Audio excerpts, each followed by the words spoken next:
With the kind permission of the Vice Chancellor, we'll move straight to the citation of the distinguished speaker for today's lecture, who is no other person than Professor Adeshegun Fatusi, the Vice Chancellor, University of Medical Sciences, Ondo City, Ondo State, Nigeria.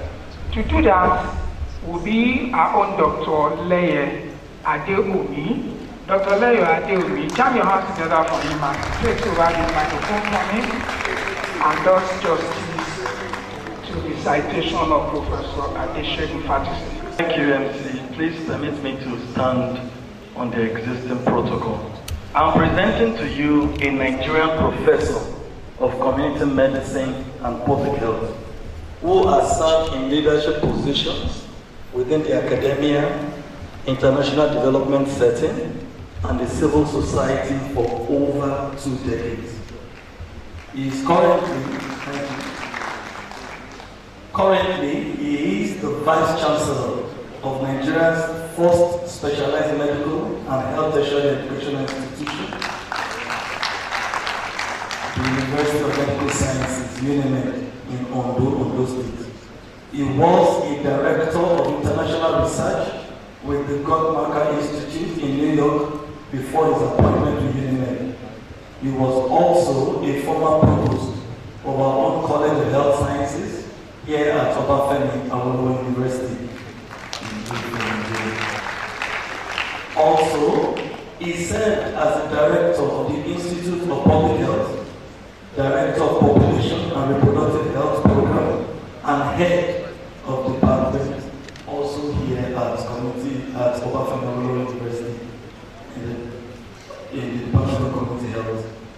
He was also the President of the Global Alumni Association of Nigeria, of the College of Health Sciences, OAU, from 2017 to 2021. He has been an honorary consultant with OAU Teaching Hospital Complex since 2004 and served as head of its Community Health Department from 2004 in August to July 2007. He previously worked as the technical advisor with the United Nations Population Fund in Nigeria from 1996 to 2001 and has served as consultant to several agencies, including the World Health Organization, UNFPA, UNICEF, UNAIDS, World Bank, DFID, and USAID. He has served as a temporary advisor to the World Health Organization headquarters on several occasions, pertaining especially to adolescent health issues. He is currently a member of the Reproductive, Maternal, Newborn, Child, and Adolescent Health Technical Advisory Group for the African Regional Office of the World Health Organization. He is also a member of the Lancet Commission on Adolescent Health, the Vice President for Sub-Saharan Africa for the International Association of Adolescent Health, and the Chair of the Advisory Board of the Multi-Country Global Early Adolescent Study, which is coordinated by Johns Hopkins School of Public Health. He has also previously served on the governing board of the National University Commission, as well as the management board of Obafemi Awolowo University Teaching Hospital Complex. He has initiated and led several academic partnerships, including those involving OAU and the following institutions and organizations. They include Bill and Melinda Gates Institute, Johns Hopkins Bloomberg School of Public Health, London School of Hygiene and Tropical Medicine, some USAID implementing partners like the Measure Evaluation, the Management Sciences for Health, and John Snow Incorporated. Also the United Nations agencies like UNFPA, UNICEF, and the World Health Organization, and also the West African Infectious Disease Institute, just to mention a few. Let's put our hands together. He was one of the co-initiators and foundation facilitators for the annual short course on adolescent health in low and middle income countries, which was hosted and supported by the World Health Organization headquarters. He initiated and served as the pioneer course director of the Adolescent Health in Sub-Saharan Africa short course, which was hosted by our own OEU in Papa and beyond. Among others, he has served as the chair of Nigeria's National Technical Working Group on Adolescent Health and Development since 2006. He has also served as the lead consultant for the development of the several national policy and program documents on adolescent health, including the National Policy on Health and Development of Adolescents and Young Persons, National Strategic Plan on Health and Development of Adolescents and Young Persons, National Action Plan for Advancing the Health of Adolescents in Nigeria, National Adolescent Training Manuals, National Guidelines for the Integration of Adolescents and Youth-Friendly Services into primary healthcare facilities, National Guidelines on promoting access of young persons to adolescent and youth-friendly services in primary care facilities, and the National Standards and Minimum Service Package for adolescent and youth-friendly health services.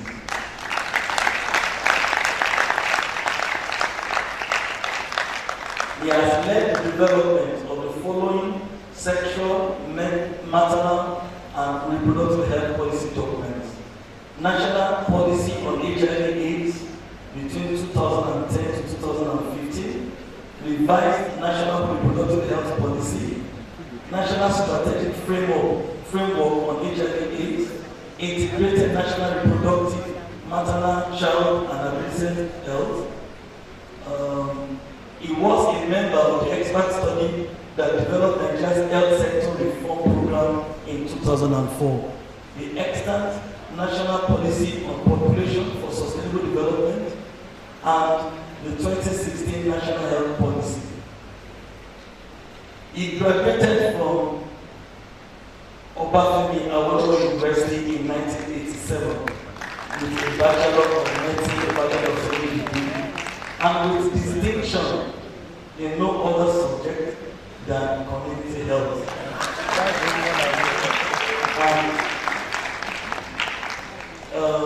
He was awarded the Lawrence Omani Award for the best graduating student in community health. He won the Federal Government of Nigeria Award for the best candidate in Part 1 examination of the Faculty of Public Health, National Polytechnic College of Nigeria. He also earned his Master's of Public Health degree from the Hebrew University Hadassah in Israel in 1995. And won the award for the best graduating student then in Israel. He obtained the fellowship of the West African College of Physicians in Community Health in October 1995. He also has a PhD degree in public health from the University of Ibadan in Nigeria.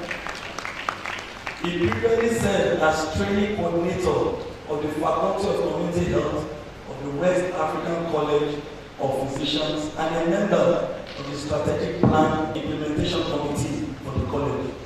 He was a Packard Gates Population Leadership Fellow at the University of Washington in Seattle, USA between 2001-2002, and a visiting scholar at the Bill and Melinda Gates Institute for Population and Reproductive Health, Johns Hopkins Bloomberg School of Public Health in USA in 2007. Ladies and gentlemen, please present to you our own alumnus, no other than Professor and Bishop of Francis.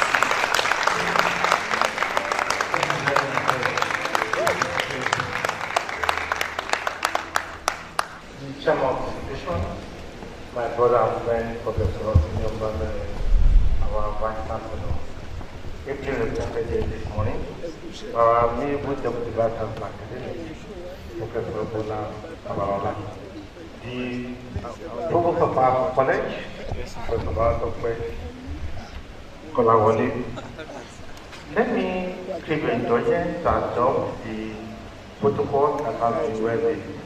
But just before I go to this lecture, I'd like to especially recognize our immediate past Vice Chancellor of our university, Professor Dr. Mbodede, and to congratulate our college on the 50th anniversary last year, and to particularly congratulate him for putting together that excellent book on the history of our university. I also want to quickly recognize my colleagues. These are gentlemen, it's a great pleasure for me to be here this morning, and I sincerely appreciate the opportunity I have to be here. And as I said, I'll be talking about the topic, transforming health professional education in Nigeria, Asian landmarks, new frontiers, and the road ahead. I'd like to start by appreciating the college for the opportunity I have been given to speak on this platform. When I got the invitation to speak, I said to myself, I said, I hope somebody is not counting me as not one of the old boys. For all purposes, I am totally still a old boy. I belong to the community. I'm a missionary assignment, and I do come back very soon after the missionary assignment.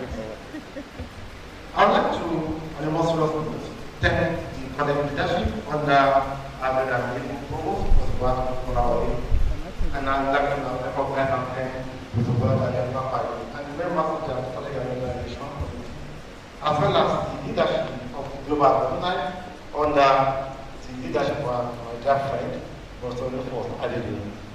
I also want to very specially recognize all members of my class, those who are here, those who are online, and those who are not here but have sent good messages and are connected with us. Last night we had a great time, just gisting about life and just enjoying ourselves. But in a very special way, I'd like to thank our class coordinator, my friend and brother, Dr. Grillo, and Chief Mod, that's what we call the Chief Moderator, Dr. Nyola, who was the one that set up the WhatsApp group that connected us. I want to recognize very specially my friend, brother, and co-leader in development work in our own town, but in the state. Dr. Sayara, I know I come all the way from the US 2 years ago, just to give you the institution. The first thing, so I was here 1 month ago for medical mission. I guess this Saturday we're going to return for this week. Let me take our LOC, the team who are on the ground, particularly one of between Mr. Osama and Francis for the work we've done. And those of our classmates who are the presenters who put down last night, discussion about and this is what you do, you is a very close friend to all, and that and the membership of our class.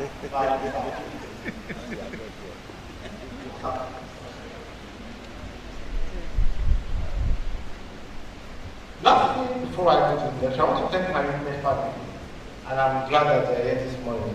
In Unimed, I found a home. I found lovely friends, wonderful partners, great money. I just really enjoy the privilege of being part of the Unimed family. Thank you. This morning, I'm going to be talking on the topic I've mentioned, but I was saying to myself, when old boys and old girls meet, they don't give lecture. What they do is they tell stories. As these and old boys meet. So permit me, I'm going to start with telling stories. And after those stories, I will then go into the substantive matter of the day, talking about the Asian landmarks, effect philosophy, and the new age of professional education. The second section will focus on the issue of new frontiers, the hopes and heights of specialized medical universities. And I will conclude on the issue of the road ahead, confronting challenge and gaining momentum. All right, let me start with the business. I like this quotation that comes from the book of Apocrypha. Let us now praise famous men and our fathers that begat us. And here talking about Professor Grillo, and I said at all, because there are many men on this land at that point in time. And I believe that for just on my side, we can have self-privilege to have encountered giants in our time. I'm not going to talk about Grillo again, because it describes Grillo, but this what came to my mind as I was thinking about Grillo. Many people hear Grillo by the hearing of ears, but it's just simply that we, that's which we have heard, which we have seen with our eyes, which we have looked at and our touched. Our first experience of Dr. Grillo in flesh and blood. And for many students, the fear of Grillo was the beginning of Grillo. Interestingly, Grillo was not a monster. If I particularly selected this photograph, which was taken about 1975, when he was a student in an occasion with Fusa. He was a very enchanting, witty, cautious gentleman. Adorable teacher, passionate scientist, academic giant. He was also an innovator and I did his great foresight. Talented musician and accomplished athlete. But his clear feat was that he was an intellectual non-ranger. And he was a proud scholar. And people will sometimes say he had difficult partners, but was a wonderful, wonderful lecturer. This was the description that Adeloye gave in 2004 when he spoke about Grillo. And he said Grillo ushered in a new era in human anatomy in Ibadan, and indeed in Nigeria. His record as a research scientist, particularly in anatomy, will be hard to equal. He remains an everlasting colossus of basic medical research in Africa. He also recorded that Grillo developed one of the best medical curricula in Africa, and that is talking about the Ife curriculum. We have the privilege of also enjoying learning at the feet of his Jawa, gentle Jamaican woman, Professor Dorothy Master Grillo, who was a deputy teacher who passed on at the age of 88 in 2020 at the University of Benin, she was an emeritus professor. Many of us recall she was with us many occasions, and this picture was taken on one of those occasions, 2017, when she was physical with us in this hall. But there are so many giants in our time, and I've picked out a few that I quite remember, some of my favorites, starting from the very brilliant, articulate Professor Michael Akintayo, the second ever dean, the beautiful, brilliant Dorothy Bakuyola, the Prime Minister, and the dazzling gentleman, young party. I'm not sure many people will forget in my class. It is patterned there, full of stories about great things he was doing in the surgical room. Of course, the headmaster was in his own class.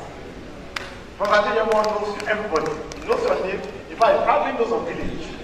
His name will tell you to be shocked. So Femi Shoyinka, Doyen of dermatology, so the working encyclopedia of morbid anatomy, Professor Williams. Other son will come to class about the book. You ask what's the topic for today, you tell him and just talk. That's what it is. And of course, they have the fearless Professor Antonio Oluwaribabu as a surgeon. And one person that many people not recognize him was Dr. Teniola, the gastroenterologist in Ilesha. He particularly encouraged me. He almost made me an independence. Thank God I went upon this here. Ladies and gentlemen, let me also pay special tribute to a few people that are very dear to me because of the role they played. I had the privilege of doing my BSc project under Professor T.A.B. Okuni. This picture was taken with the BSc. I just always remember the great time I had with him. Working on plants, I was working on Plasmodium babies. We are infecting mice with parasites. I was extracting Dongoyaro to try and cure it. It was an exciting time. And I was working with Professor Nijoba in his laboratory there. We had the privilege of having Baba Bayomi, without whom I would not have had the privilege of doing residency in Ife. Without the likes of Professor Joffrey, I would never have gotten a job in Ife. He and Professor Adewi facilitated my getting a job here. But when I came back to the university, 6 years after becoming finishing my residency, the last thing in my mind was to get into leadership. I only want to focus on my research because I won't be away from 6 years. I need to catch up. But two people pushed me on to leadership agenda. The first person was Professor Makoyola, who appointed me to be head of the department less than 2 years of becoming a staff. And late Professor Solomon Oguni was very instrumental to my becoming director of the Ministry of Public Health and encouraged me to go on to become the provost. Let me say that indeed we are the great heroes. And I think it is just apt that for those who have gone on, we stand for 1 minute in memory of them. Please, let's rise.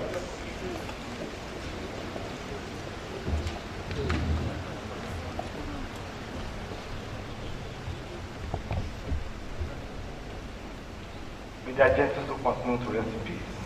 And for those who are alive, may God continue to strengthen them. Thank you. I would like to start my story by my life in Ife, and I call it Great Ife and the Privilege of Youthful Exploration. As a student, when I joined Ife, I lived a very full life, a very unusual life for a medical student.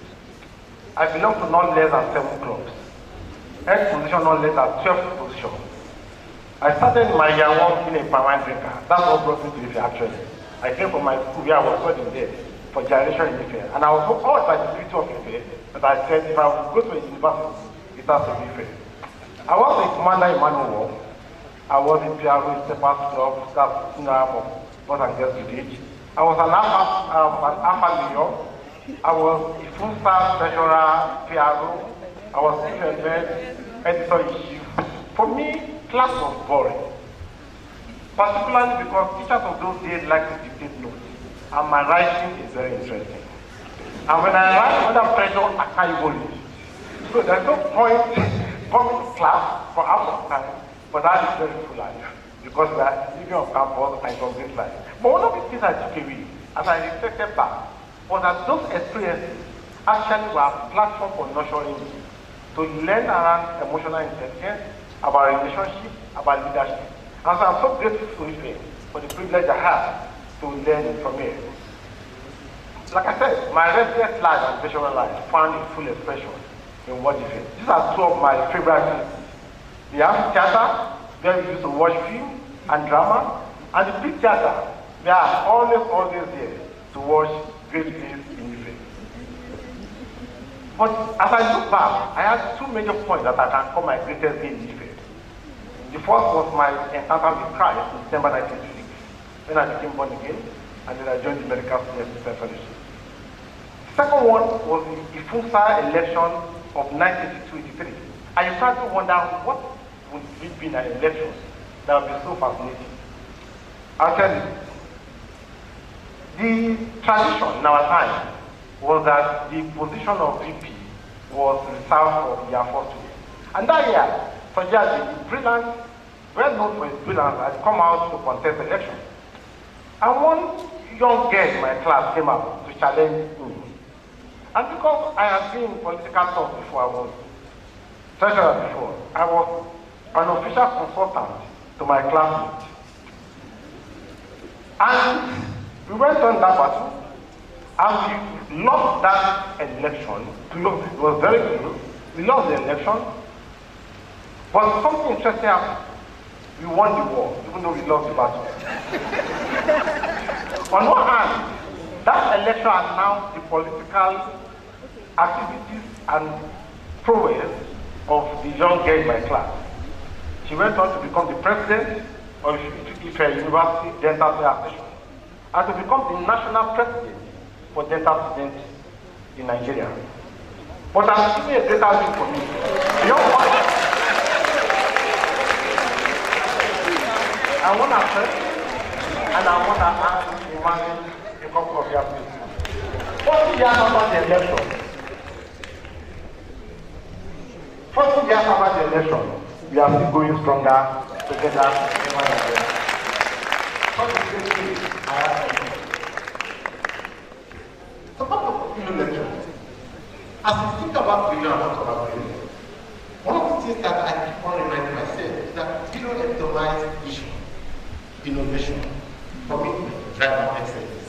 And every year as we come together, that's what we want to celebrate.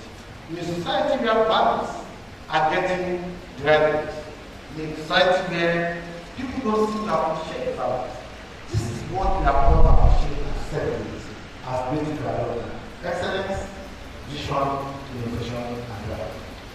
I would like to go to the first part of the lecture, the agent, landmarks, philosophy, the new age, and fact that just to see production and talking about the Nigeria, the money one. If there was not involved without us doing, yeah, so far about Nigeria of medical school in Nigeria, starting from the medical school. That is the program between medical system and between pharmacists. Before this stage, CIE and then the rest of them.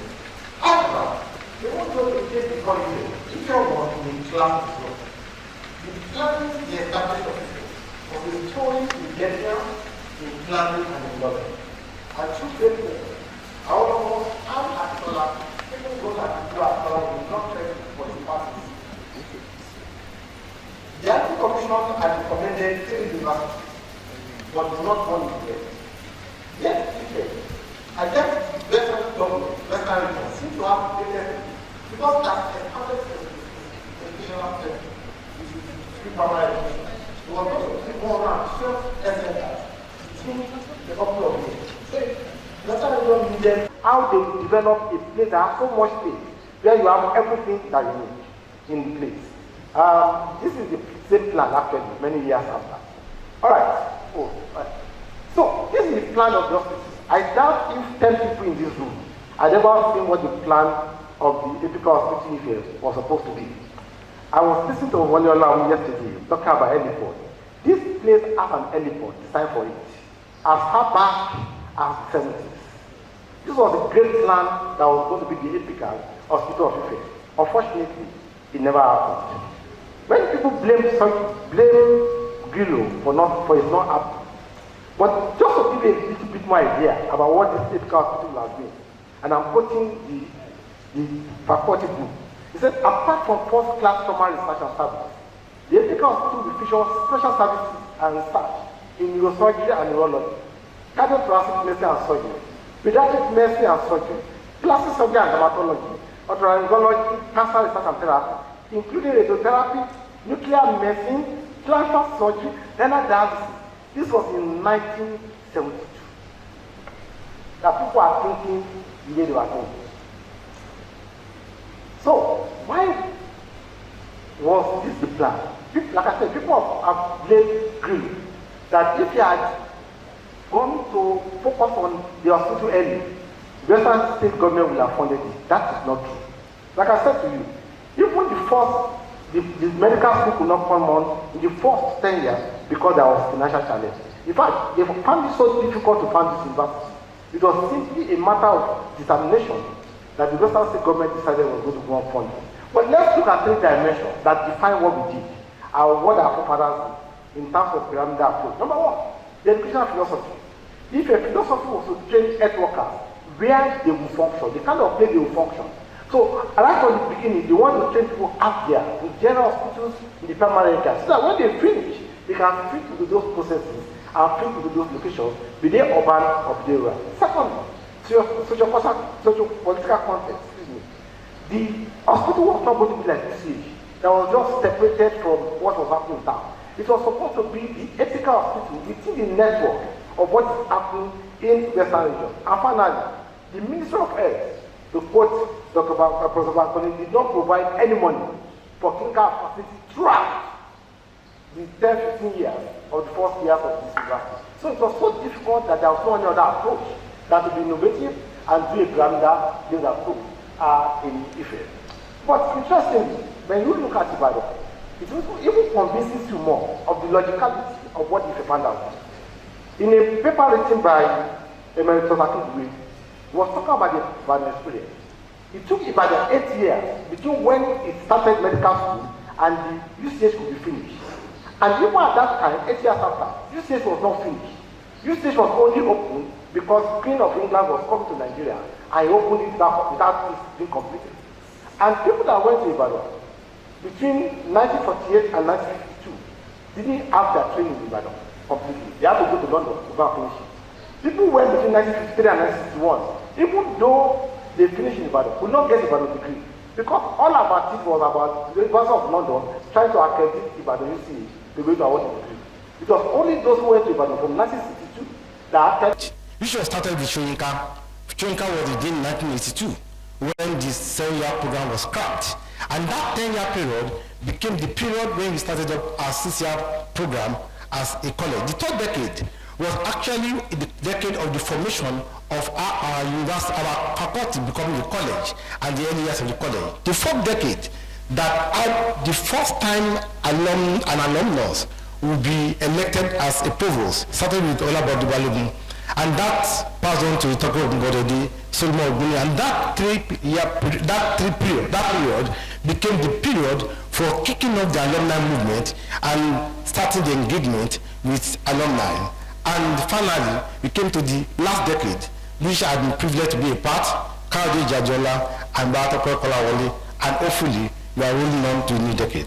Now, what is distinctive about Ife? I'm not going to go through the whole five period because of time, but I want to highlight a couple of things as we begin to think about the future. As we think about the first decade, what was clear was that our university and our faculty was meant to be something extraordinary within the landscape. It was a paradigm shift from what people had known about medical education in Nigeria. And this is what Emeritus Professor Adeola Adeluyi said. He said the new Dean, Professor Grillo, and his supporters felt that with 4 medical schools then in existence in Nigeria, the new one in Ife had to be radically different and should offer clear-cut advantages over the other sister school of medicine. Ife questioned many of what is identified as defects of traditional medical education pursued in Ibadan, Lagos, and Nsukka, defects which render the curriculum of the traditional faculties inadequate and ineffective. So we are inheritors of a radical adventure in medical education. This is what Professor Michael Akintayo Bankole said in 2012. He said, though Ife was the Nigerian's 5th medical school, the Ife faculty was the first to be conceived as a faculty of health sciences because its vision and mission was to train not only doctors, but also other members of the health professions, dentists, nurses, medical dietitians, medical laboratory scientists, and health scientists, and to encourage them to work together as a health team right from their undergraduate days.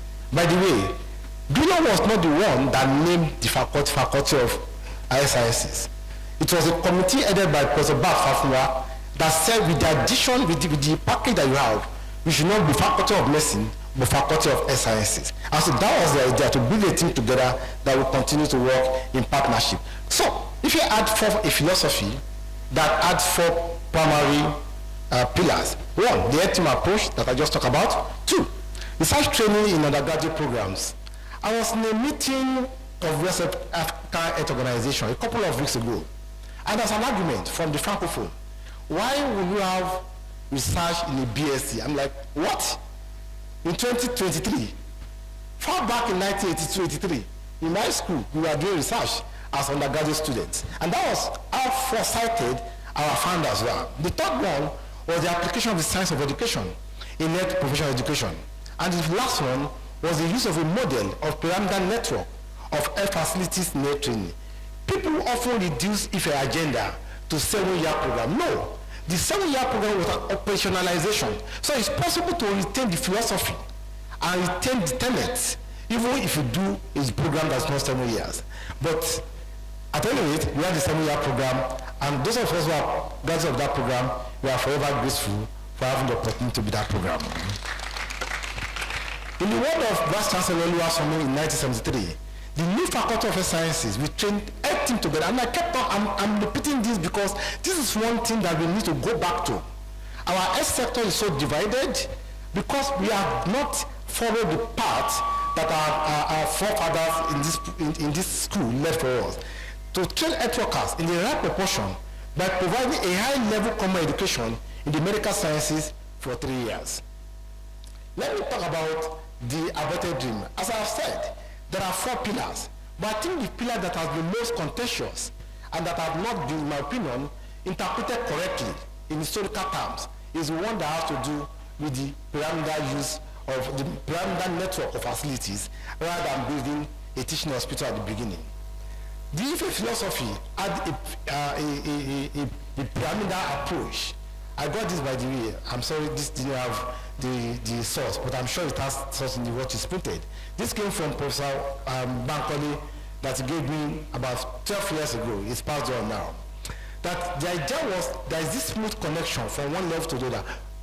Much earlier than Nigeria ever thought of primary care. Earlier than Nigeria ever thought of population-based approach, if you had thought about that, a pyramidal approach. And interestingly, if you're prepared for it, I am not sure how many people had ever seen a map that showed where the hospital was going to be. This map was prepared in the early 1970s. And as you could see, I'm not sure, it described where the Epica hospital was going to be. And they had a clear reason why they wanted it there. One of the reasons was that they didn't want to start fighting for land again. Having got the amount of land they got, so they wanted to upgrade the reason to start looking for extra land. The other reason why they wanted it here was because they have envisaged how they will develop a place that has so much space where you have everything that you need in the place. This is the same plan actually many years after. All right. So this is the plan of the hospital. I doubt if 10 people in this room had ever seen what the plan of the Epica Hospital was supposed to be. I was listening to Wally yesterday talking about heliport. This place has an heliport designed for it as far back as the 70s. This was a great plan that was going to be the Epica Hospital of Ife. Unfortunately, it never happened. Many people blame Grillo for its not happening. But just to give the faculty book, he said, apart from first-class trauma research and service, the Epica Hospital will feature special services and research in neurosurgery and neurology, cardiothoracic medicine and surgery, pediatric medicine and surgery, plastic surgery and dermatology, otolaryngology, cancer research and therapy, including radiotherapy, nuclear medicine, transfer surgery, renal dialysis. This was in 1972. That people are thinking the way they were thinking. So, why was this the plan? Like I said, people have blamed Grillo that if he had gone to focus on the hospital early, the Western state government will have funded it. That is not true. Like I said to you, even the medical school could not come on in the first 10 years because there was financial challenge. In fact, they found it so difficult to fund this university.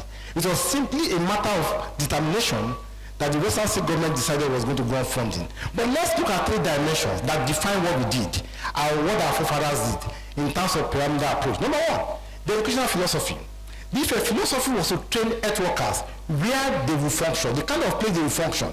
So right from the beginning, they want to train people out there in general hospitals, in the primary care, so that when they finish, they can fit into those processes and fit into those locations, be they urban or be they rural. Secondly, socio-political context, the hospital was not going to be like UCH, that was just separated from what was happening in town.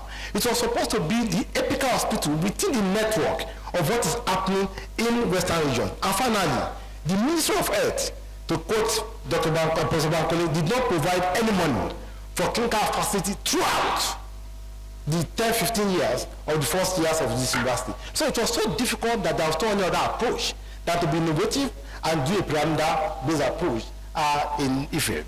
But interestingly, when you look at Ibadan, it even convinces you more of the logicality of what the Ife founders did. In a paper written by Emeritus Akingbue, he was talking about the Ibadan experience. It took Ibadan 8 years between when it started medical school and the UCH could be finished. And even at that time, 8 years after, UCH was not finished. UCH was only open because Queen of England was coming to Nigeria and he opened it without it being completed. And people that went to Ibadan between 1948 and 1952 didn't have their training in Ibadan completely. They had to go to London to go and finish it. People who went between 1953 and 1961, even though they finished in Ibadan, could not get Ibadan degree because all about it was about the University of London trying to accredit Ibadan UCH to be able to award a degree. It was only those who went to Ibadan from 1962 that actually had Ibadan degree. But if you could not afford that, they wanted to hit the ground running. And so the best approach is to use what they have to achieve what they need to achieve. Why did that dream die? 2 things, basically. Politically, the Ministry of Health was not committed. There was a struggle between them and the university. They wanted a place after the university. They didn't want Epica Hospital in the university. And that was a part of the problem. And unfortunately, federal government, military government took over all the universities. And Ife was not a priority for them any longer. The second thing was what I call the multidimensional toxic political conflict at every level, faculty, hospital, everywhere. There was so much politics that were destructive in nature. But the fact is that those politics also affected our universities, our faculty in a very bad way. And I think it must be a lesson we must take to heart. The stoppage of that of our 7-year program was basically out of politics, even though there's a report. But those reports also came from what people had presented. But interestingly, some of us know Professor Shogunuga when we were here. The BSc Environmental Health Program in Ife was the only kind of resort in West Africa. And that funding candidate from everywhere. And the same politics. In fact, in the case of the 7-year program, what happened was they threw away the baby and the bathwater because they don't like the midwife. In the case of the BSc Environmental Health, they threw away the baby, the bathwater, and the pot that contained the water, they smashed it. Because the department that was running it, they merged it with another department. The visionary that was running the program had to leave the university. That was how bad Ife politics was in those days. But the question I ask myself is, have we learned? To the pride of this college, we have learned. Our college has operated in a fantastic way. We do election, we leave election, we go out, and we are still friends. But our youth university will learn from us. And we can have a healthier environment for leadership in our university.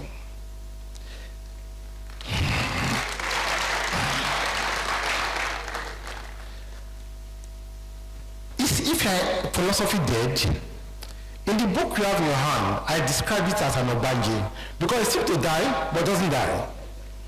But why did he die to start if he tried to die? Let's assume he died. Adeniyi Jones, the foundation professor of community health in Ife, said this in his inaugural lecture. The Ife idea was a noble idea, born before his time. Bankole described it in a very interesting way. He said there were also many errors in the established medical school system who saw the life of the new baby. It is hardly surprising that with so many odds against it, the baby failed to thrive. However, it will appear that it did survive, albeit with a significant degree of brain damage that has altered its personnel beyond recognition, as well as a significant amount of undernutrition that caused its growth to be severely retarded. That was the description of Professor Bankole about what happened.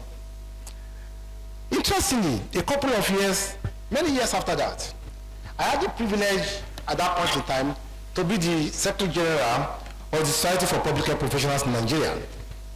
And a report had just come out, the Lancet Commission on Medical Education published a report titled Health Professionals for a New Century, Transform Education to Strengthen Health System and Independent World. And two of the things they described were exactly what Ife Health philosophy was about. They were talking about interprofessional, transprofessional education that break down professional silos while enhancing collaborative and non-hierarchical relationships in an effective team. The Nigerian Academy of Science, a couple of months after that, convened a national meeting. I was lucky to be present, and the second meeting I was not able to present, and I called on my friend, Dr. Bredo Kuti, to go there to represent us. And they published a report, which you can find online. And they said this, I'm quoting, reference was made to an attempt at pioneering this in Nigeria. That's talking about what the Lancet Commission was talking about in 2020 something at the University of Ife. And they said we should review it for possible lessons that can be learned. That was the conclusion of the Nigerian Academy of Science and the stakeholders meeting on medical education. A couple of years after that, between 2012 and 2018, NUC actually tried to bring back what looked like Ife. Professor Ogunyi, later Ogunyi, and Professor Mufatusi, then the provost and the dean of dentistry, were part of the team that NUC asked to design a 7-year program. And when I was provost, NUC called a meeting, and they released this, what they call the new benchmark in 2015, and they gave options to all medical schools. They said, well, option number 1, you can have a 4-year program for those who have BSc. Option number 2, you can run a 7-year program. And then they gave the 6 years. And then they encouraged the leading universities, the first generation, to go 7 years informally. We in Ife decided we would go with the 7-year approach.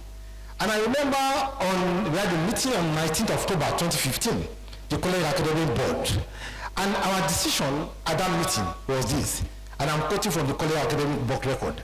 After exhaustive deliberation on the benefit, if you are familiar with the language, it's always exhaustive deliberation. But I can tell you, the deliberation of this day was particularly exhaustive. After exhaustive deliberation on the benefits or otherwise of the different programs, the board unanimously agreed to the 7-year program.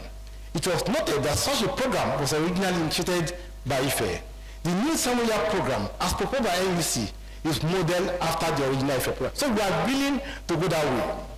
At that same board meeting, we took another decision on another pillar of IFE philosophy, the issue of the application of the science of education in professional education, where we decided that the college will have a formal health professional education unit. What happened to those two decisions? Time will fail me to tell at this time. Hopefully there will be other times we tell the story of that day. Let me move on to the second part I want to talk about. In the history of faith, I call it the age of Renaissance and the evolution of the college alumni movement. And I would like to quote Professor Akigbe. There was a statement he made in one of his writings that I really connected. He said, far from being egocentric, it is well to document development for historical reasons, for memories often seem short. And that's why, again, I want to applaud Professor Gumboede for the great job he has done in documenting. We need to document it. It's so important, so important. And I would like to start this history with the alumni movement. But what we are today and what I've enjoyed and what I'm enjoying has been a product of the alumni movement that adapted. So how did we get here? What did we do? So that we can continue to do what we have done well, and we can avoid doing what we have not done well. So the story about this started with Professor Balogun when he was appointed as the first alumni provost. He was the first person that initiated the alumni association, and he initiated the annual Grillo lecture. And Senator Mamora, we had the privilege of having him as our first lecturer. He passed on the baton to another alumnus, Professor Gumboede, and I know that his tenure is the first major donation from alumni in terms of the poster board. That was still on, interestingly, how many years after. And that party passed on to Professor Solomon Ogunniyi, may his soul continue to rest in peace, who then used the 40th anniversary to become a history in our alumni affairs.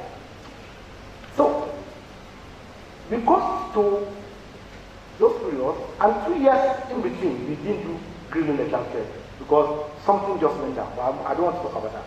Interestingly, the first 4 lectures of alumni lectures were held by doctors. Of course, doctors from the largest group, but also most of the people known by the people were doctors, generally. So we have Mamora, we have Okwejiro, 2 politicians. We have Okonofua, we have Okunni, 2 academicians. And then I was appointed as the chairman of the Alumni Relation Committee. And we were given the mandate to plan for the 40th anniversary. At that time, for 3 years, we have not done Grillo lecture. And we felt, no, let's do one Grillo lecture to rally people around. And that's the only Grillo lecture that we have ever done in September. Every other Grillo lecture happened in May, because we are going to use it as a history for the anniversary. I'm not a politician, I'm not a clinician, I come from public health. So I went to my national team. So I went out because one of our greatest alumni out there, Dr. Mike Ego, who was a product of our environmental health program that was cancelled. Mike Ego is one of the leading health system experts in this country. In the last 2 weeks, he just got an award from American president for the work he has done over the years in helping women and helping children to grow. So we have this alumni out there, and it was so magnanimous. He did that lecture for us. The year after, we didn't do Grillo lecture. Not because we didn't want to do Grillo lecture, but that was the year of the anniversary. And so we are going to do a special anniversary lecture. And then the year after, we went to, again, public health people. Well, no, the senior health advisor, World Bank, was here to talk to us on Grillo. 2 fantastic alumni, 2 wonderful lectures. But after that, we decided that we needed to build a more cohesive approach. We needed a health team to maintain like our forefathers did to us. And we started there and there that Grillo lecture was become rotational. We rotate from one specialty to the other. And the 4 years between 2014 and 2017, when I was privileged to be the provost of the college, and James Samusa one of my great sisters, happens to have been the Shama Alumni Relationship. We make sure that that policy is incorporated. We have Fola Shadu Mushola, now the Vice Chancellor of University of Lagos, came as the first female ever to speak at our Grillo lecture. The second year, we had Modupe Adeniro as the first alumni nurse to have come to speak. The year after that, we brought in Alabafa, the first dentist ever to speak on the platform of Grillo lecture, and the first one to have come all the way from the US. And we backed that up the year after by bringing Professor Felisada, the first therapist ever to have spoken on the platform. And I'm so glad that we have maintained that consistency, because we need to carry ourselves on as the LT thing. All right. And I think that the college 40th anniversary was our turning point. I think he had one year before me.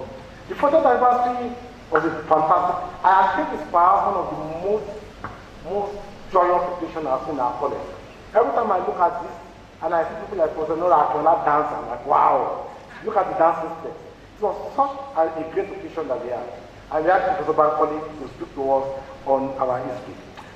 Let me pause and tell a little story so that we can just celebrate some unsung heroes. Two people I like to talk about. When we were going to do the 40th anniversary, a few weeks before this time, we decided we want to do a college art and college scarf. The first in the history of the university, not just in the history of the college. Thank you. And we tried to talk to a few people. We didn't like the politics they were doing. We wanted to talk politics. So we went to Lagos and we got a company. I won't mention the company. British is a company, Nigerian branch of a British company, to produce the tag. And they agreed. We did the design and midway the back down for no reason. We had like two weeks or so to the meeting. So I called on two alumni. I did that for Village in US and wrote to along that in UK. And I said, find anybody to produce it at any price. We'll pay. The week of the alumni lecture of the 40th anniversary, those types arrived in Nigeria. Those alumni paid for them and they have to refund them many more later. So many alumni have been part of what we're enjoying today. Their names are not mentioned because we don't know. But I think that's always important to recognize those heroes and the great job we did for our college. Okay, let's move on from there. We did our first college research fair, and we had our first college week. We have not had another college week today.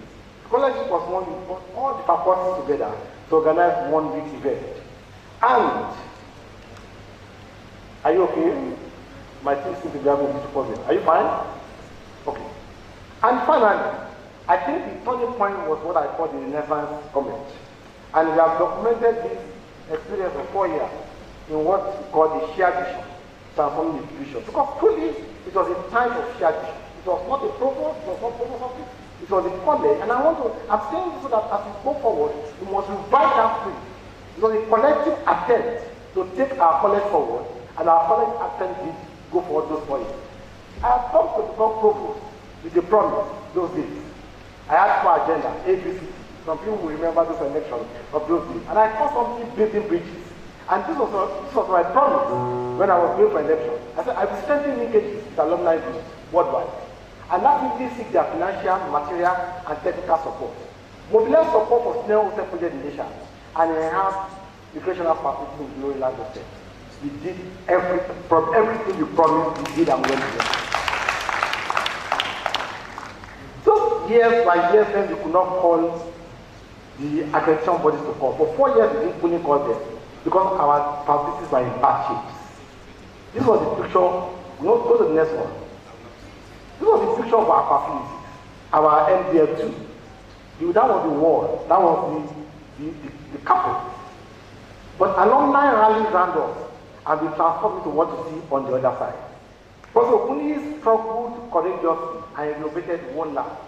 In 4 years, we renovated 5 labs and we turned them around by God's grace. And what happened, like I said, was the alumni made it to happen. These are pictures of what happened those days and how bad things were. We got inverters to some of the laboratories, we renovated places and we did a lot more. One project I'd like to talk about particularly is the joint alumni project. I think we must also revive the spirit of joint alumni project. Our first joint alumni project, there were two we had in my era. There were two joint alumni projects we had. One was the Adeyemo Clinical Skill Center. I remember when we had the first check, how much was it now? 100,000. The VC was there to take a picture with us those days. And alumni made it to happen. And so sometimes when the alumni say, we want to contribute, but we want to just do our own, I hear you. But sometimes we need to come together and have a college project that can move us forward. The second project we initiated was the clinical student hostel in West Malaysia. And as we are doing that, we also challenge the university. And today, I'm sure good facilities are there and they are functioning. Thank you, alumni. You did well. In 2014, we started, we are going to broaden the dimension. And we started the preceptorship course. And we had the first set, second set, the third set. Everyone that came from outside the country came paying their own ticket. We never paid ticket for anybody. That was the commitment the alumni showed to building our college those days. And I'm sure that has still continued to happen. I would like to probably show 2 more slides and move on from here. One of the things that I think for me is also important to remind us was that we had a platform that enabled everybody to connect with us. And that was what we call COPA those days. And those are the faces of some of the leaders of the COPA movement. They are all living different dimensions of COPA. And COPA was running so much training. We are running to big capacity of our staff. And I was saying to myself, infrastructure development is important, but it can never replace human development. And therefore, as a college, we must continue to emphasize that we must put attention to develop the capacity of our staff, particularly junior staff, younger academics, because we need to hand over the battle to them one day. So let's not just build facilities, let's build human beings is so critical to our future. Again, I'm so glad that the regime of Dr. Kolawole had gone on with the issue of our alumni newsletter. Because it's also important that we communicate alumni. So I don't think that if the day we need money, that we're not around there. I probably end this story, I've told the story of those two gentlemen. I'll tell you 2 other stories. The first time we went to UK when we were looking for money, I went with Professor Nora Akinola. She paid her way to UK. I paid my way to UK. When we were cutting the alumni in US, I paid my way to US. Rather than came within 1 year, she paid her way. That was the way we grew the alumni movement. Not the money of the college, but our own money. But personal money, personal commitment, and the alumni responded to us very warmly. And I think we must continue to nurture that movement and nurture those relationships we had had. One of the things I must celebrate is to celebrate my classmates. In the history of this college, there's no time that everybody in the college leadership has belonged to one set.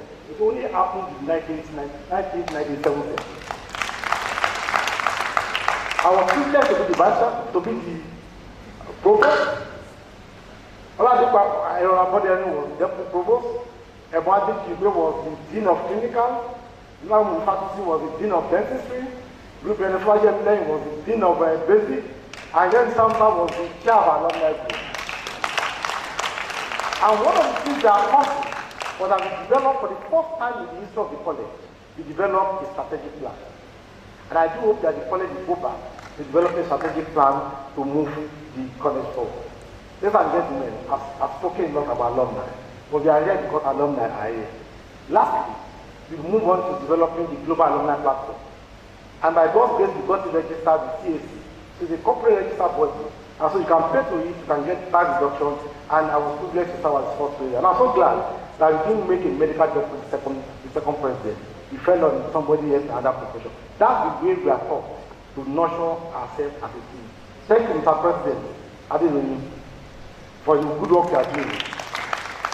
All right, ladies and gentlemen, let me move on to the second part of my lecture, and I'm going to run very fast. The new frontier, the hope and the heights of specialized university. If there's something that has changed in the history of medical education in Nigeria, it is the appearance, the emergence of specialized universities.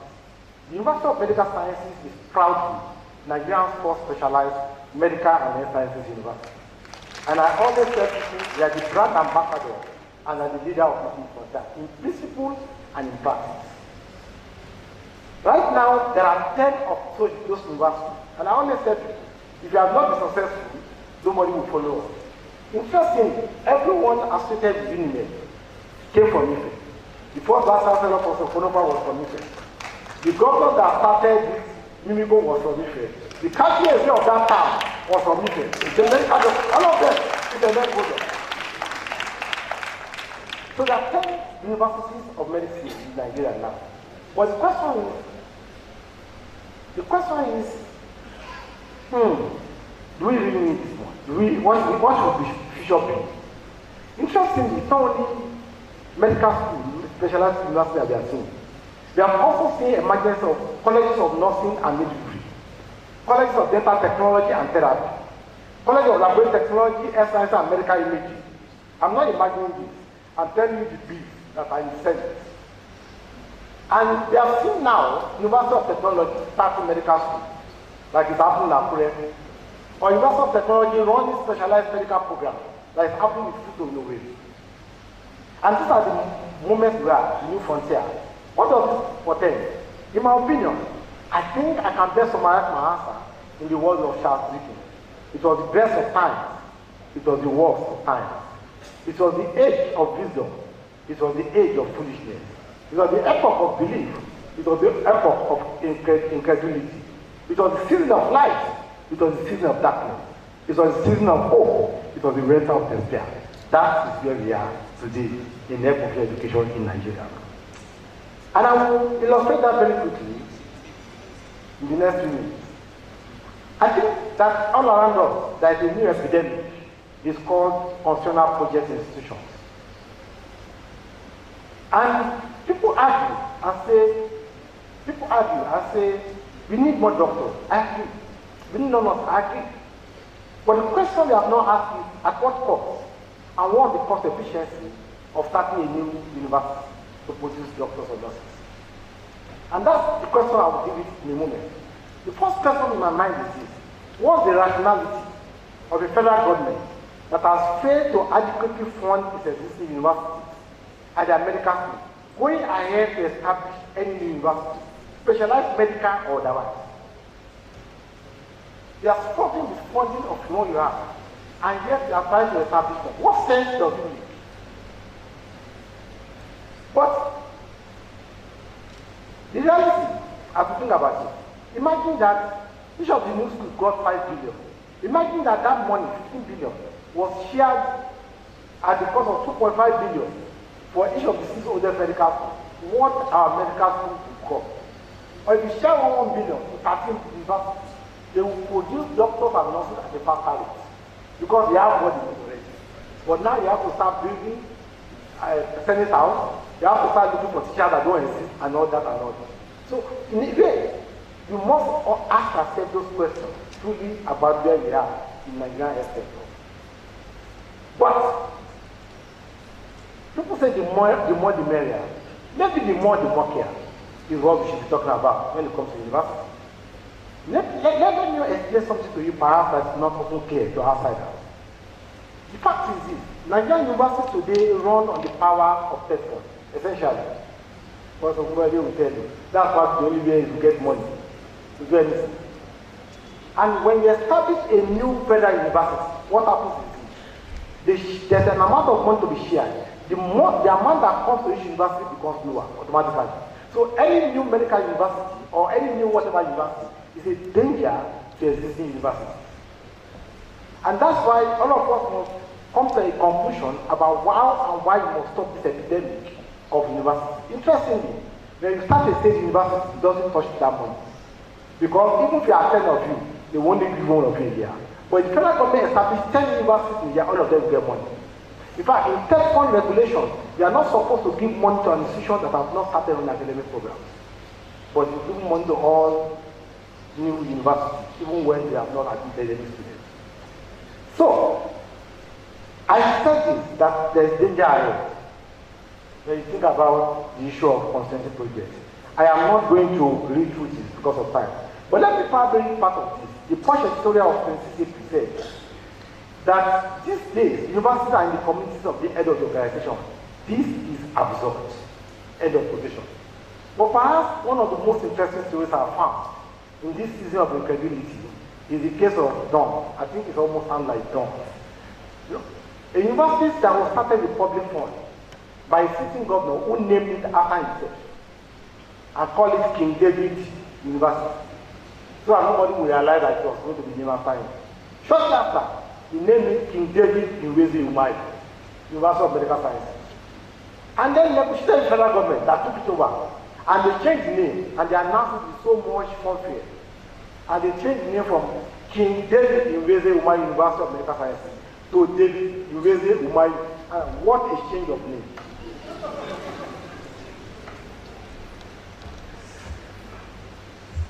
To make the story more interesting, the Senate in April 2022 approved the establishment of 18 more University of Medical Sciences.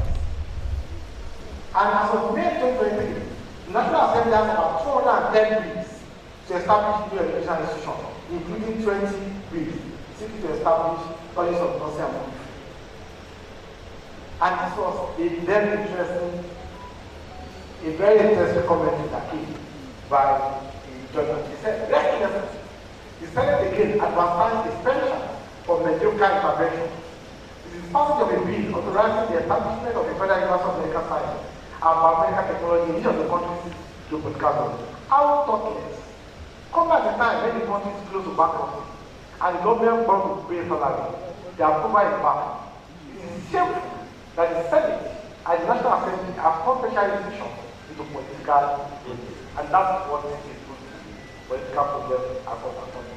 Then they ask, so what sense does it make to have a new university of medical science? Do we really need one? My answer is threefold. Number one, establishing new medical university is not to be entered into advisedly or lightly, but reverently, discreetly, advisedly, and soberly. I'm sure you are familiar with this word.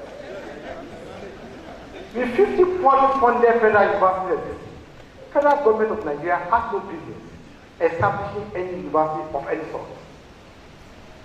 However, a few well-thought-out, well-funded, specialized medical universities with a clear understanding of their unique mission and direct pursuit of their mandate can still bring added and significant value to the Nigerian health professional education.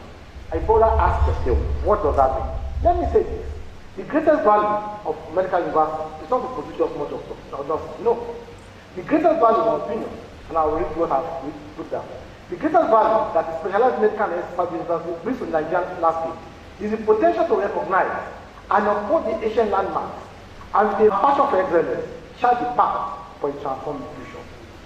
And I think that two things we must recognize, the do's and the don'ts. The don'ts, they cannot afford to be for the follow. That's what Fela used to tell us. They cannot be for the follow university to just do what is doing or Ibadan is doing. No. And they cannot afford to be glorified college of medicine. What they must do is to address existing deficiencies that conventional universities are limited in addressing and to power new dreams in the area of health professional education. Is that possible? I think the answer is yes. And I'm going to crave your indulgence in the next few minutes to do a case study of Nigerian first specialized medical university, University of Medical Sciences. And I think I can summarize that with it. Unique philosophy, strategic vision, and impactful action. That's what describes who we are in the health professional education landscape today. Our philosophy is to be a one-stop institution for all things medical and all things sciences. And already they are close to that. They have, for instance, courses, the largest number of courses on health sciences in any Nigerian university today. And yet they are 8 years old. They have three main approaches. Number one, to strategically identify and address key gaps in health professional education landscape. Number two, to creatively engage, enhance, and embrace global best practices. Number three, to purposefully build the sense of a connected, concerned, and caring community. We do believe that a state university has existed for 8 years. There is no day of strike. No strike at all in our University of Medical Sciences. Our session runs October to June without any break. And it's because there's a community that's connected to this same dream. You must get this university going. You must produce graduate on time. In terms of what we are doing best practices. One of our best practices, for example, is every teacher in University of Medical Sciences is a teacher because you must undergo a training in health professional education before you start teaching. You have an online program that you must undergo. But I think one of our most strategic impacts is about identifying and addressing key gaps. And I will give your indulgence to just illustrate that in a few slides. By the way, our mantra is excellence or nothing. Our operational philosophy is not the key agenda: transparency, efficiency, and accountability. That's the pillar on which we are built and the pillar on which we operate. Like I said at our last convocation, as Nigeria's first specialized medical and science university, we take our part-time role within Nigerian health professional education landscape very seriously. We wrote to JAM, to NUC in 2022 about new courses we believe Nigerian university needs. 10 of those courses have now become part of what NUC approved in December 2022. That's what we think is the part-time role in Nigerian university. I know these are the courses. But let me move on because of time. Let me illustrate that deeper with an analysis. They have established Nigerian first faculty of medical rehabilitation in West Africa. One day, in an online chat in the College of Health Sciences or College Assembly, somebody asked me a question: what faculties do you have? And I said, Faculty of Medical Rehabilitation, Faculty of Nursing. And somebody replied, why don't they have Faculty of O and G and Pediatrics? I'm like, how can people be so ignorant? Because that's very clear of ignorance. And that is one of the problems that we have had in health professional education in Nigeria. We have focused a lot on medicine and nursing, but there are many other areas they have neglected.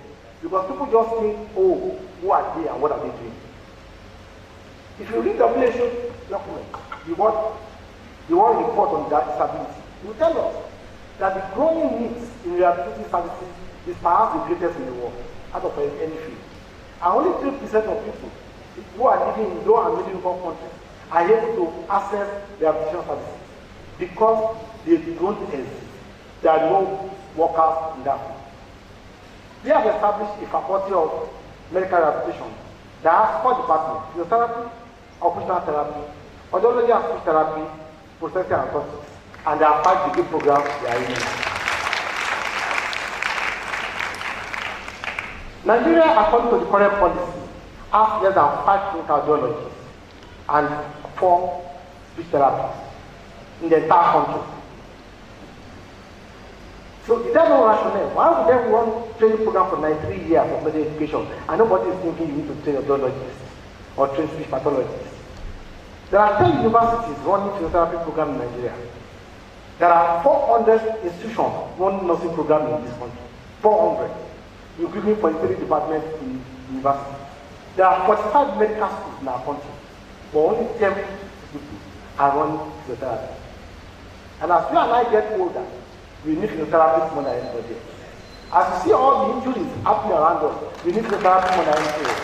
As you see communicable diseases, even when they're not communicable, we need physiotherapists more than anybody else. There are only 10 universities in Nigeria before Unimed. By the time Unimed came up, National University Commission does not even have a benchmark to design a program for audiology. That means no university can run a program. There is no benchmark for developing speech therapy in this country. Occupational therapy has been run in Ife for over 10 years. They have run it illegally because the truth is that there is no benchmark for it. We are meeting it under BSc, BMR, physiotherapy, BMR medical rehabilitation. But coming on of Unimed changed that story entirely. We developed templates for them, we lobbied the NDC, and we provided resource persons to help them develop that order. Prosthetic and orthotics only exists in one school in Nigeria, and it's not a medical school. It's Federal University of Tech in a way. We are taught there of one prosthetic and orthotics as a university in this country. We have also developed Nigeria's first full-fledged school of public health in this country now. We have 7 PG programs, ranging from postgraduate diploma to MSc, MPH, MPh, PhD, Doctor of Public Health, Doctor of Community. Just mention it. Because we feel that we need to make those things available for people to move on.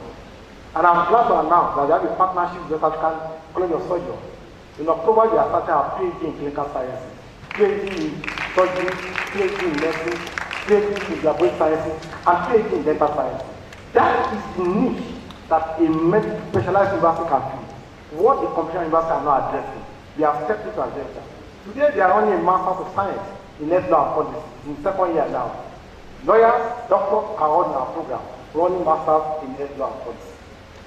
This is for me, is what I think is the advantage that a specialized medical university can have. Not to run a program like the College of Medicine, or College of Science, a 145 program. No. You need to expand your writing and need to power new change. Let me conclude very soon. The road ahead, confront challenges and gain momentum. 5 things that we tell ourselves in the area of human resources in health. You need the right workers, with the right skills and attitudes, with the right number, working the right places, and doing the right thing. Now, what we need to do where we are in Nigeria? The WHO says that improving health service coverage and ensuring the right to the enjoyment of the highest attainable standard of health is dependent on the availability, accessibility, acceptability, and quality of the health workforce. However, what they did not say is that that is the lead, that is not the root. The root is the teacher. If you have teachers and you build their capacity, that's the root for building health workers. And therefore, to improve our field of health workforce, we must improve the quality and the quantity of health workers in Nigeria. And that's what I want to discuss in the next few minutes. How do we improve the quality of health workers in Nigeria? The NEC has done a good job in designing the system. However, I feel that the system falls short in some areas that medical school like Ife must focus on. The system talk about the 21st century skills that are needed. The measure communication, the measure leadership. But how do we design programs that will build the capacity of students in communication is missing there. How do we empower them in leadership competencies beyond theory is absent. And I argue all the time that medicine is first and foremost a communication science. Because you see your patient, all you do is talk. If you don't talk to him, you don't know what is wrong. When you finish with him, you need to talk to him. Even if you want to collect your money as a private practitioner, you must ask for your bill. And that medicine is first and foremost communication science. And when we run medical schools and there are no communication programs to build their capacity, they are not positioning our students to function well in the 21st century. And I think there are areas that we must look at, Mr. Provost, to say how do we strengthen communication and leadership in our program. The whole issue about interprofessional education, we've talked about it in the last commission, that's where it started from. The whole issue about entrepreneurship in the 21st century, and how do we also humanize health. I think these are issues we must continue to look at to build quality. And if you also must build quality, you must look at building the teacher's capacity continuously. You must monitor what they do. And you must have a support system for teachers, including mental health support system when they need it. And we must improve on our infrastructure. We must continue to upgrade. You cannot use the same thing we used to teach anatomy 30 years ago to today. We need to continue to upgrade, but more than that, we must maintain what we have. And that's why I'm so glad that the bond that alumni gave during the of awareness is still looking so good. Thank you, college, for keeping that on. That's a great testimony about how well we are doing as a college. And I want to thank particularly Professor Kayode Jadola and Professor Patokoe Kolawole for the fact that we continue to build on the foundation. And that is effort to grow and to continue to grow. And I hope we'll put that on as a college. Let me talk to quantity as I close. Improving quantity. A couple of years ago, I had the privilege of publishing a work, a multi-country team. And we're looking at Nigeria and Ghana. And we made it very clear that the issue of JAPA will not stop easily. In fact, this was many, many years back. And we must address that issue, but I won't have the time to address it today. I've had several interviews in newspapers, in media, and some of my opinions are very well known. If anybody is interested, you can find them online, what I've said. But my challenge is that we can't go on this way. We must reverse this. It's easy for you to lose your doctors, but when you begin to lose potential teachers, you are in trouble. Because who will train the next set of people when the potential teachers are going? And that's part of the challenge we must address today. The other issue that I think is important to address is the whole issue about teachers' motivation. Today, resident doctors are finishing. They don't want to join, they don't want to become lecturers because their salary is going to be worse. Even for me, a professor at that, I will earn less than a student consultant who just finished SPS. So what is the inspiration for him to come and become a lecturer? If you cannot jump out, at least you can have something meaningful. And these are policy disconnects that we must bring to the attention of the new government that this cannot go on. Otherwise, our medical school, I'm using medicine as an example, but it's cross-cutting. It's cross-cutting. Medicine, nursing, all the areas, we must bring this to the board. And how can a chief tutor in a polytechnic or college education earn more than a professor in the university? It can only happen in Nigeria. And these are issues that I think that we cannot keep quiet about. And I think we have the chance of the new government. We must begin to raise these issues because they just doesn't make sense to anybody. And our teachers in basic medical science, anatomy, physiology, biochemistry, they are saying medical doctors should go there. How did they go there? Without us motivating them in a strategic way. These are some of the issues we must address if we must really improve what we are doing in our country. I said this, and I believe this strongly, that it is possible to improve the quality of doctors and nurses without reducing their quality. I believe that today, our registration body, our regulation bodies are not doing enough. Maybe I should just read what I wrote. I strongly believe that it is possible to increase the quantity without compromising quality. Unfortunately, many of our regulatory bodies are rather flat-footed, where a high level of dynamism is required. NDCM, for one, needs to respond more proactively, dynamically, and realistically to the emerging crisis of rapidly diminishing physicians' number resulting from the high level of brain drain. And a very interesting example I have taken to use as a case study was Ife. When I graduated in Ife 35 years ago, there were 80 of us in class. We had only 8 professors and 2 leaders. The total number of staff was 59. We didn't have a neurologist, we didn't have a neurosurgeon, we didn't have an ophthalmologist, we had only one medical pathologist. Today, our college has a total of 75 people in professional rank, 650% increase. Our staff strength has increased by 107%, but our student number, class size, had only increased from 80 to 100. Why? And I think these are issues that I know the provost has continued to look at. We have written, we have forced. I think the university itself must come into this picture. We cannot, on what basis have Ebola having 200? And if there is 100? On what basis do we really have 100? And I should say university has not produced any doctors having 100. On what basis do we have 180 and Ebola will have 200? And I think as stakeholders, it's time to speak up that we need to look at the system and objectively develop a metric that will serve our nation well and also be fair to everyone. Let me answer my thoughts on that with this. For all of us, we all must be concerned about what is going on in medical science. As of today, only 1.2% of students who apply to medicine get an admission. In 2022, JAM said there were 367,499 people who took JAM and took medicine. And all the spaces available in our country by MDCA from the website is only 4,540. I am sure for a program, one of the worst moments in life is admission time. Somebody told me a story once of one provost who decided he was going to run away for, he won't come to the office, he will get to his home only around 8 o'clock or 9 o'clock. And one day he got home at 9 o'clock. He met one Aishi who had come from Boy, waiting in front of his house. One day I came for AMPC meeting and we closed at 9. Somebody was waiting by my door when I got to the office. That he must see me today by 4, by 5. But I think that in a situation where a student gets 80% and he cannot get admission, you must be concerned. For me, as an administrative specialist, as somebody who's public health, it's traumatizing to the young people. It's demoralizing to the parents. It's damaging our economy. It's affecting even those of us who are class secondary.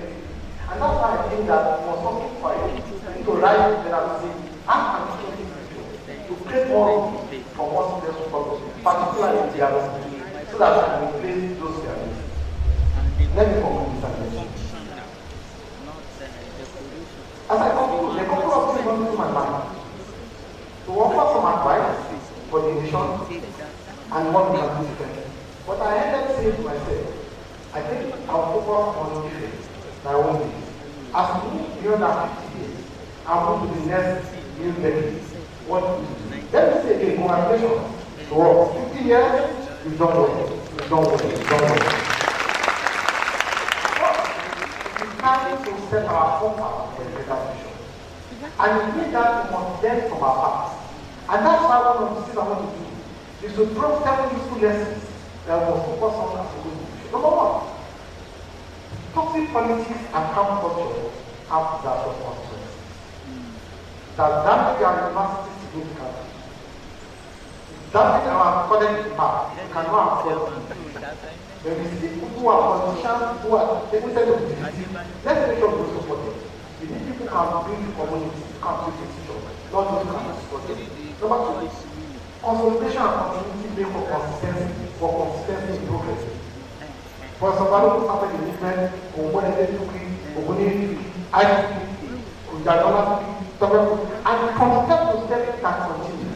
That is what we must continue. Building one step at the other, not destroying what we do to the ground. So it's important that we continue to maintain our strength and continue to destroy the ground. Number three, leadership matters.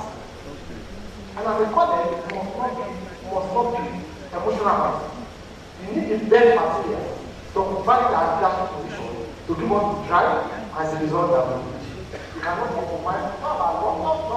You are the best man to the best job at any time. Number four, leadership is not about me doing it, it's about shared vision. And this shared vision must not just be the college. You must share it with our alumni and other stakeholders, more and more about vision, so that they can buy it. The college leadership that does not share its vision with the members and be able to attract their power and their strength to work with will not take us fast. So we must continue to develop vision, but more than anything, we must continue the power of church. Number five, we must think about the alumni movement and not show it better. We had a discussion last night, my group. I want to remember saying this. Alumni must respect and trust the college leadership. Alumni must respect and trust the college leadership. I can vouch for every man I have seen in that position. You must work with them, you must trust them, you must respect them. On the other hand, college leadership must continue to display the level of transparency about what was the respect and admiration of alumni. I remember sharing a story last night. One time when we got the mail, when some alumni was listening to us about don't trust us. I remember sharing a story with them, and I showed them evidence that Dr. Abbas is still alive. Sent us on to do borrow. He gave me a message. When we finished the borrow, he had tons of money remaining. We didn't ask him, he sent his money back. Start. You ask us to borrow, we don't borrow, it's working, this is the thing, this is your money matter. Those are the things that we have used to leverage for the confidence of alumni. And the college graduates must continue to display absolute integrity. And they must continue to communicate with alumni so that they are carrying their money. You must cannot be solved yesterday to this problem yesterday's meeting. Alumni have views. Alumni cannot continue to be sort of all support. And that's why I'm glad that today our students have been to mission. You must stay so that we can college forward. So we must think about creativity.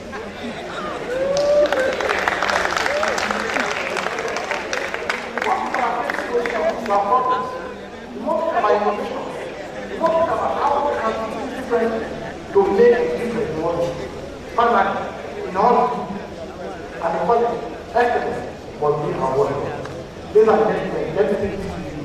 That as we think about pursuing graduate position, we must think about pursuing 7 stamp professionals. 1, the account provider. 2, decision maker. 3, communicator. 4, community leader. 5, manager. 6, manager. And 7, lifelong learners. I would like to end this quotation from this Kofi. The greatest and most inspiring man